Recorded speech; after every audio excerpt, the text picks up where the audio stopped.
ओम नारायण नारायण नारायण नारायण। सब मित्रों को राम राम। दोस्तों, आज 12 मई को विद्युत जामवाल अभिनीत एवं उनके द्वारा ही निर्मित IB71 थिएटर में रिलीज हुई है। विद्युत जामवाल की ये पहली फिल्म है एज अ प्रोड्यूसर।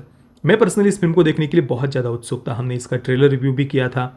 पर बाकी आप अगर अभी भी यूट्यूब पर सर्च करके देख लीजिए, किसी ने भी इसके ट्रेलर के बारे में चर्चा नहीं की थी। नहीं तो हम देखते हैं कई सारे फिल्मों के पोस्टर्स हो, टीजर्स हो, ट्रेलर्स हो, उनके बारे में चर्चा की जाती है, या एडवांस बुकिंग वगैरह के बारे में भी जो बॉक्स ऑफिस एनालिस्ट वगैरह है वो भी चर्चा करते हैं। पर इस फिल्म को पूर्ण रूप से इग्नोर कर दिया गया था। हालांकि ऐसा नहीं कि ये कोई छोटी फिल्म है, नहीं, आप ट्रेलर में भी देख सकते हैं काफ़ी अच्छे खासे प्रोडक्शन वैल्यू के साथ में बनी हुई फिल्म ये ट्रेलर से ही लग रही थी, पर फिर भी सबने इसे इग्नोर कर दिया था। इवन कल रात तक भी, रिलीज़ होने से पहले तक भी सब तरफ सन्नाटा था फिल्म को लेकर।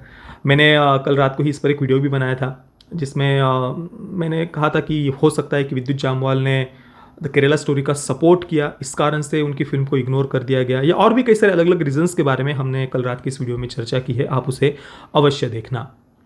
तो आज काफ़ी उत्सुकता से मैं इस फिल्म को देखने के लिए गया था, क्योंकि संकल्प रेड्डी इसके डायरेक्टर है, जिनकी पहली फिल्म द गाजी अटैक मुझे बहुत पसंद है। नेशनल अवार्ड उसे मिला हुआ है और बहुत ही बढ़िया देशभक्ति की थीम पर आधारित वो फिल्म है। और द गाजी अटैक और IB71 इन दोनों की थीम भी बिल्कुल एक जैसी ही है। दोनों ही फिल्में 1971 के युद्ध के समय पर आधारित है।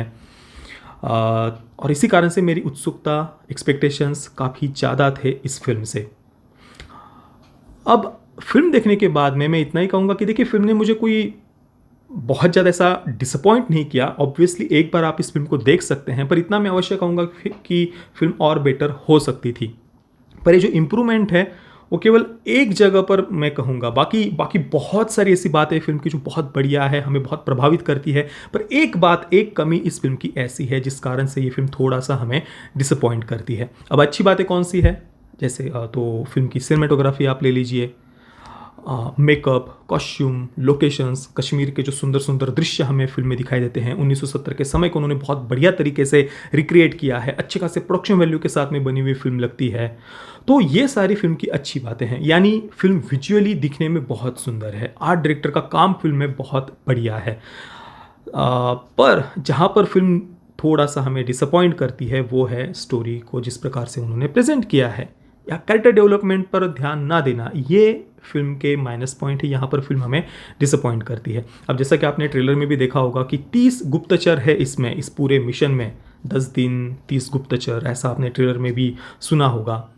पर इन 30 में से मात्र विद्युत जामवाल का जो कैरेक्टर है और उनका एक साथी दिखाया है, उन दोनों पर ही कुल मिलाकर फोकस था। हालांकि साथी का जो कैरेक्टर है उसे भी कुछ खास ऐसा उन्होंने डेवलप नहीं किया है। फिल्म की लेंथ ही वैसे बहुत कम है, 2 घंटे से भी छोटी फिल्म है, 1 घंटे और 57 मिनट की।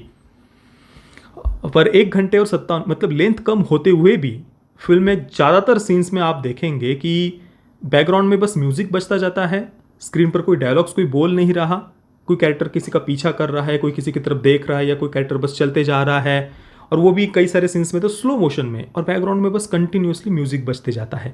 यानी स्क्रीन प्ले या जो कैरेक्टर डेवलपमेंट पर काम करना चाहिए था वो हमें दिखाई नहीं देता। हाँ, बेसिक जो प्रीमिस है वो बहुत बढ़िया है। जैसे कि 1971 के युद्ध से पहले का ये समय है। भारतीय इंटेलिजेंस एजेंसी को पता चलता है कि पाकिस्तान हमला कर सकता है भारत पर, और उनका विशेषतः मुख्य फोकस नॉर्थ ईस्ट पर है, नॉर्थ ईस्ट को कमज़ोर करने पर है। और इसके लिए वो भारत के ऊपर का एयर स्पेस यूज़ करने वाला है। हमारे ही एयर स्पेस से जाते हुए वो जो भी गोला बारूद है, हथियार वगैरह है, वो ईस्ट पाकिस्तान में पहुंचाने वाला है। अब और साथ में ही नॉर्थ ईस्ट को भी भारत से तोड़ने का उनका प्लान था। अब पाकिस्तान ने कोई वॉर की, युद्ध की घोषणा तो नहीं की थी, तो एयर स्पेस को भारत ब्लॉक नहीं कर सकता था लीगली, क्योंकि फिर अंतर्राष्ट्रीय दबाव भारत पर आ सकता था, ऐसा फिल्म में बताया है। अब इसके बाद एक प्लेन हाईजैक कराया जाता है, जो आपने ट्रेलर में भी देखा होगा, जिस प्लेन पर सारे के सारे हमारे भारतीय गुप्तचर ही होते हैं। अब ये प्लेन हाईजैक की पूरी प्लानिंग कैसे की जाती है, किसके द्वारा ये प्लेन हाईजैक कराया जाता है, इसके बाद ये प्लेन कहाँ जाकर लैंड होगा, उसके बाद पाकिस्तान के जो सरकार है या आर्मी है उनका इस पर रिएक्शन क्या होता है, क्या भारत एयर स्पेस को ब्लॉक कर पाएगा या नहीं कर पाएगा, या दूसरा कोई रास्ता चुनना पड़ता है भारत सरकार को, ये जानने के लिए आपको फिल्म देखनी पड़ेगी। तो कुल मिलाकर जो बेसिक प्रीमिस था वो बहुत बढ़िया था। पर और जो कैरेक्टर डेवलपमेंट है या जो और कुछ सब प्लॉट्स फिल्म में ऐड करना, इन बातों पर फिल्म में ध्यान देना चाहिए था।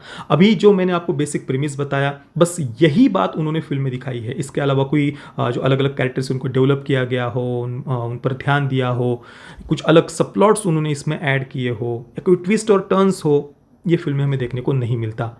और जो एक टेंशन बिल्ड करना चाहिए फिल्म को, वैसा कुछ हमें फिल्म देखते हुए फील नहीं होता।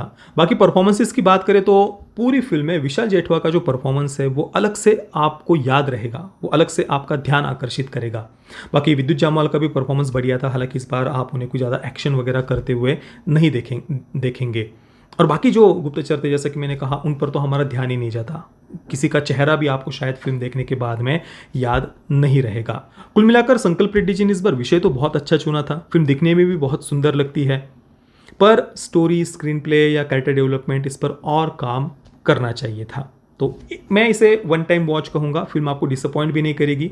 फिल्म में जो भी घटनाएं होती जाती है उन्हें आप देखते जाएंगे, पर ज़्यादा कुछ अंदर ऐसा आपको वो जो एक इंटेंस एक edge of the seat experience जो देना चाहिए, वैसा कुछ आपको ज़्यादा फील नहीं होगा। फर्स्ट हाफ काफ़ी स्लो है, जैसे कि मैंने कहा, बैकग्राउंड में बस कई सारे सीन्स में म्यूज़िक बजते जाता है, ज़्यादा कुछ डेवलपमेंट ऐसी कहानी में हो रही है वो हमें दिखाई नहीं देता, और इंटरवल भी बहुत जल्दी ही आ गया है ऐसे लगता है। फिर सेकंड हाफ में जाने के बाद में कई सारी घटनाएं फिर धीरे धीरे धीरे होती जाती है। मैं IB71 को दूंगा 6.5 out of 10 stars. Parental guidance की बात करें तो फिल्म में कोई सेक्स, न्यूडिटी, वायलेंस नहीं है। आप अगर देखना चाहें तो परिवार के साथ में देख सकते हैं। बाकी दोस्तों, आपने अगर इस फिल्म को देखा है तो आपका अनुभव कैसा रहा मुझे आप नीचे कमेंट में अवश्य बताना। ये वीडियो देखने के लिए आप सभी मित्रों का बहुत बहुत धन्यवाद। जय श्री राम, वंदे मातरम।